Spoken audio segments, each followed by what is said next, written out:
Hello. Yeah, it's Vince Lopez. I just watched your film, Wes Craven's New Nightmare, and I want to review it, and I was wondering if you'd like to... Leave us alone, you son of a bitch! Alright, ma'am. That's fine, Heather. You don't have to be a part of this. Kind of rude, obnoxious. Those were kind of ridiculous. I guess I'll just get Devin.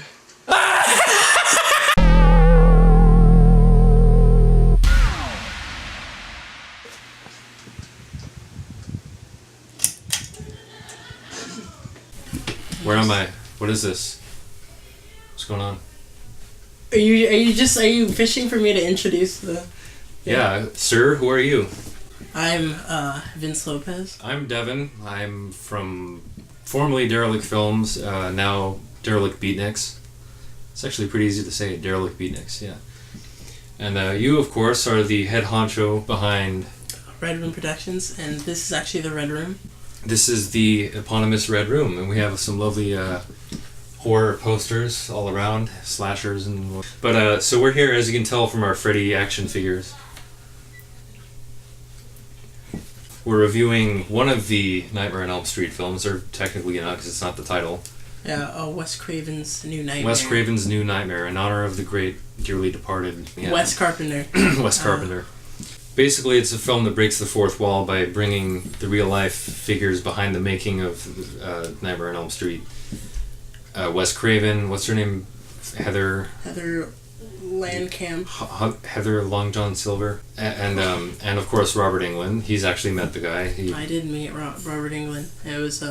So basically, it's the real-life figure. It's kind of like a movie within a story kind of thing. It's there's a lot of... So Heather, the actress who played Nancy in the first film, is having nightmares about Freddy's glove actually coming to life and killing people. And she gets disturbing phone calls, basically all kinds of weird stuff going on. And then eventually the stuff from her dreams starts to actually happen. And meanwhile, in the background of all of this, Wes Craven is actually writing a new nightmare. Yes. Because Freddy, who is now, of course, almost to the point of being kitsch, he's like this child-friendly mascot who might as well have his own breakfast cereal. They want more Freddy, but Wes Craven wants to make him scary again, so he's writing a new script where he's going to be bigger and badder. So he wants to cast Heather, who played Nancy before, to be in the film. He's trying to get her back into it. But she's not really into it because she's having the nightmares. She has a kid now. And she's a kid who has like these night terrors and these little fits, or as they call them, episodes where he kind of just... So she doesn't really want to do it, but then shit starts going down. People start to die in real life, according to her dreams. And so that's basically the setup. And so Freddy starts showing up, and it's not the iconic Freddy that we're used to seeing. It's actually... How would you describe him? He was like... I guess he's kind of a more bony-looking Freddy. He's like a... It's almost like... It's like an exoskeleton-looking The iconic glove is actually part of his hand. Like... Yeah. It's like... You know those, like, models that they have of, like, the that shows, like, the muscles? That's what he looks like. Anatomical dummy. Yeah, he kind of looks like that. So basically, Freddy looks different, and it's almost like apparent that this is some kind of... Well, you find out later this an entity that's trying to be Freddy, or is using Freddy as a shape, because that's what people are afraid of. Yeah. And not going into too much detail, Wes Craven, who actually isn't the worst actor in the film, he did a pretty good job, I think. Pretty good. He definitely, he makes it, I guess just being Wes Craven kind of gives it this real feeling, because he's a director, so obviously he knows how to talk. He's almost not even acting, because his actual feelings are manifesting through the story. He's like, Freddy's not scary anymore. Yeah. So this collective human fear is kind of starting to break out, so we need to make Freddy scary again. That's the point of the movie, kind of. And yeah, that's where it gets weird, is when Wes Craven has to come in and actually explain there's some ancient evil, and Freddy was a way to contain him, because the storytellers, they capture that evil in the story. So he's got to write, but he never thought to write a happy ending, so it would be easy for everybody. The script that he's writing is what's happening throughout the movie. It's like, just write a happy ending. And that's what they're reading the script. Reading the script of the movie. So it's like, she says, like, can you read me some of the story? And then on the script it says exactly that. Yeah, so the idea that Wes Craven is the savior of horror, and is like, Freddy's not scary anymore, and it's up to me to, like, capture that fear and, like, bring the fear back, blah, blah, blah. It sounds like really pretentious in a way. Yeah, Like he has a messiah complex or something, but you would think that, but he actually gets away with it because he does it in such an organic way. Yeah. Hold on, we have notes, don't we? Notes. Yeah, we do have notes. Hold on, there's something I have to do really quick. I want something else in my hand. I think he's poking the fuck out of me. Yeah, okay. You can have him. I'll have Deadpool. Deadpool bobblehead. I will say the point is to make Freddy scarier, and they did that. They did make him scarier. They made his eyes like green. They made his eyes kind of pop out, and he has the contacts. And he was a lot creepier, I thought. Yeah, and he didn't really it didn't look as like. They're right. It did look like Robert Englund, but it didn't really at the same time. Yeah, well, like she talks about that. I think he did a really good job of kind of separating him, because Robert Englund obviously is in the film playing himself, and he's like a cool guy, sort of. He's like a good friend to Nancy. He's like, hey, if you need any trouble. Kisses her on stuff. Yeah, like they're all friends or something. But then he also plays, what are we gonna call him, Tulpa Freddy, like real Freddy 2.0. Like evil Picasso. Oh yeah, that's right. He paints. He paints the Jason baby looking. I don't know if he paints in real life. I don't know how much of this is made up for the film and how much of it is real. Like, I don't know if Heather Langenkamp actually had a husband who died in a car crash, or if she actually has a son playing himself in the movie. I'm assuming hopefully not. I hope not. Yeah. This thing's kind of annoying. There you go. Thanks.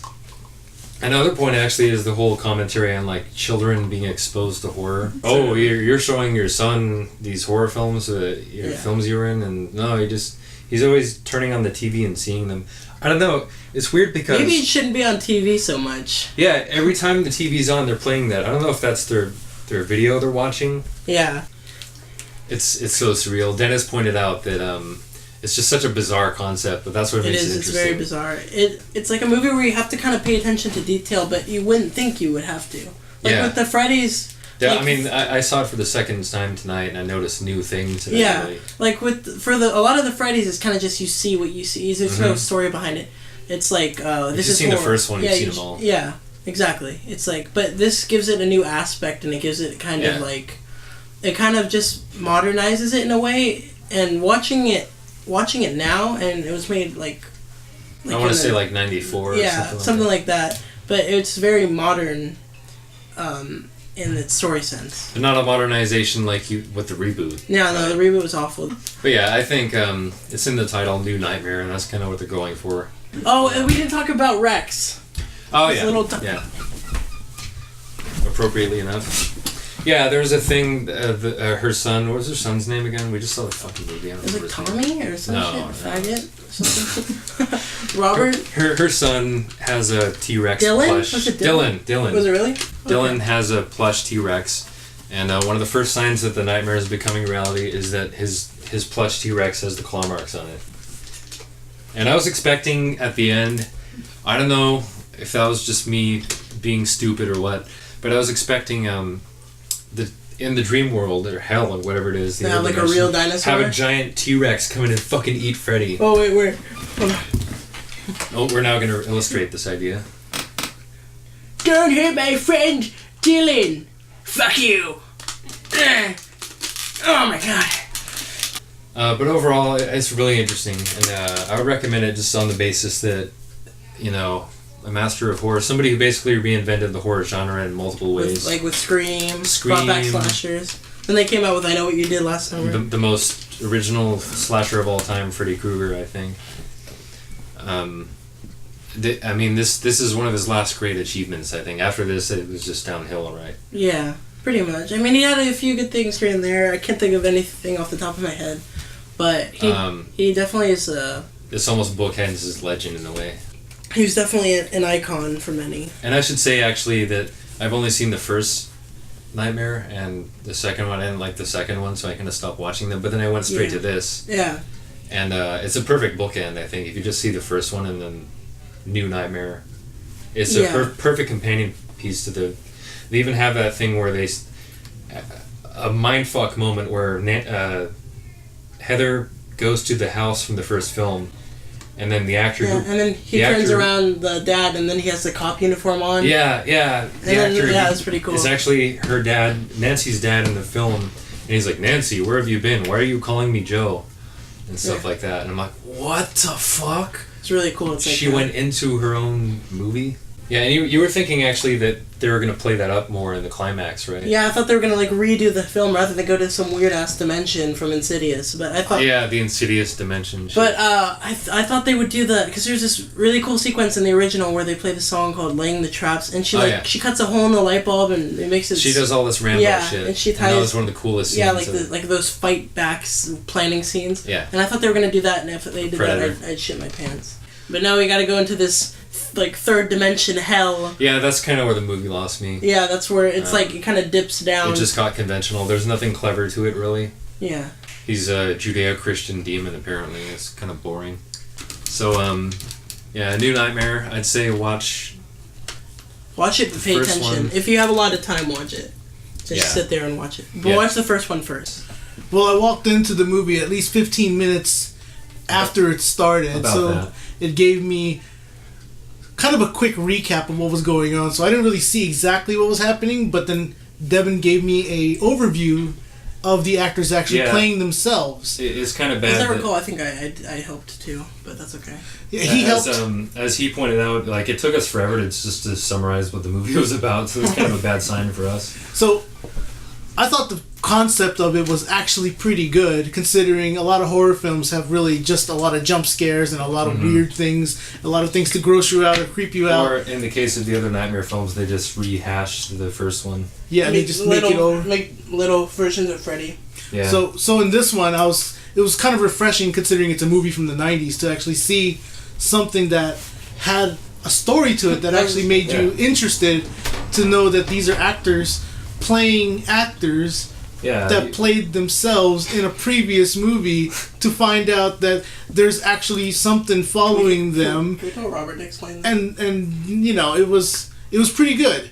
Now, if you don't like scary movies, you'll probably be interested in the actual story. Yeah, because it's not like a conventional horror or slasher film. It's actually like a drama almost. Yeah, so if you like scary movies, then that drama actually adds a bit of, how do you say, like a treat to all the scariness that is in the movie itself. There's more meat and potatoes to it. Yeah, or carrots and peas if you're into that. Carrots and peas and carrots and peas. Fuck carrots. So in my opinion, I suggest you go watch it. You know, it's good to watch a movie from the 90s because, you know, movies these days, they suck ass. So, Vince, what do you want to review next time? I'd say The Burning. The Burning? Oh my god!